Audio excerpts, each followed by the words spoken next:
So I just had some of this cassava. I think it's a Filipino dessert, but man, so good. Somebody brought it over warm. So a good start to our round two of Ask Father Week. We had a lot of people respond, so we wanted to answer some of those questions. And one thing where sweet, tasty things will not be, we call that place hell. No dessert in hell. It's like Lent all over again.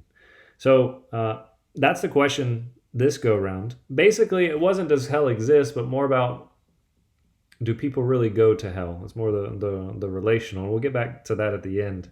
And the quick answer to that, so as not to draw this way out, is yeah, there's a hell. And so I was going through some of the scripture verses that kind of talk about it. Matthew is a good example, gospel example, where we see Christ hammering that point.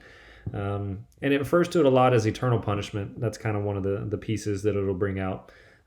St. Paul actually talks about that a lot too. I guess somewhere in 2 Thessalonians he talks about the idea of this. They will be punished in the context of eternity. Other places, fire, of course, is another theme that we see.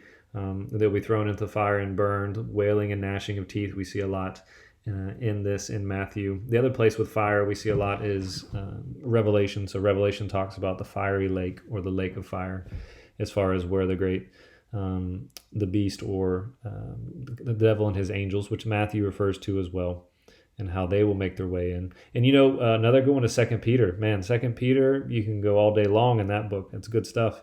Where he says, if he has not, what's the phrase? He says, if he has not spared the angels and the devil, and he encourages us. He says, how much more do we have to be on our guard about what we do and how we manifest our love?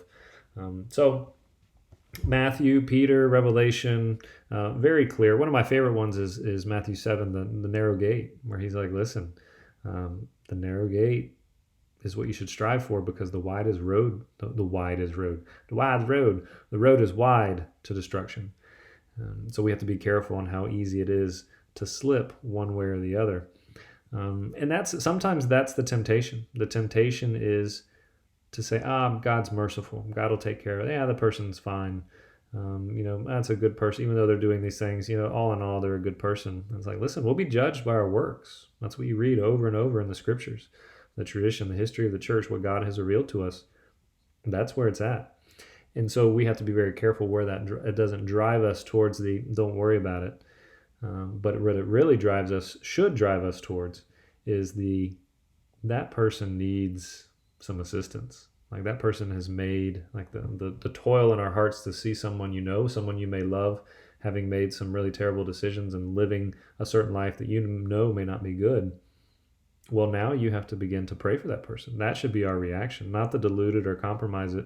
And sometimes that's hard for our separated brothers and sisters. If they're in a once saved, always saved kind of mentality, that can be very difficult because, a lot of times it'll be a close relative or family member, and the temptation is, they're saved, it doesn't really matter.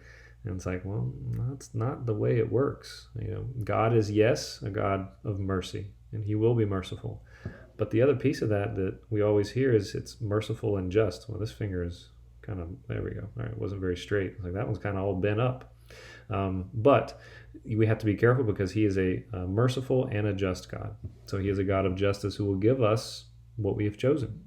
And so always be very careful with that. So let this drive you, if this is something in your life that you have found that someone is working their way towards hell, to pray for them, to go out of your way to be a good light and a good example to these people, because that's what we're called to do. Let it drive you to that and not drive you towards, they'll be fine, don't worry about it. Don't worry about it. God's a merciful God. He'll take care of it. It's like, no, pray for the person. Be the example. Take up your cross daily. If you want more information on this too, now that I think about it, never hesitate to look up this nice green book called the Catechism of the Catholic Church. And the glossary in the back, it kind of even gives you a definition. So if you have to refer to hell, if you want to look it up, just Google Catholic Catechism 1033, and it tells you about hell. But it actually talks about it as a state of definitive self-exclusion from the communion with God and the blessed, reserved for those who refuse by their own free choice to believe and be converted from sin, even to the end of their lives. So it's this state of self-exclusion where I choose something over God. And the scriptures, and especially in the Gospels, Jesus says that has consequences. So, yes, does hell exist? Yes. Should we have to worry about it? If we have a contrite heart and we mess up, give it to God. Good, done.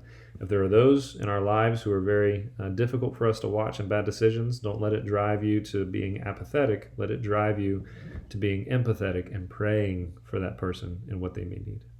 All right, so tomorrow we have a similar question, but one not quite the same. So we'll see you here tomorrow at 5 to check that out. Thanks for the questions, Magdaleners.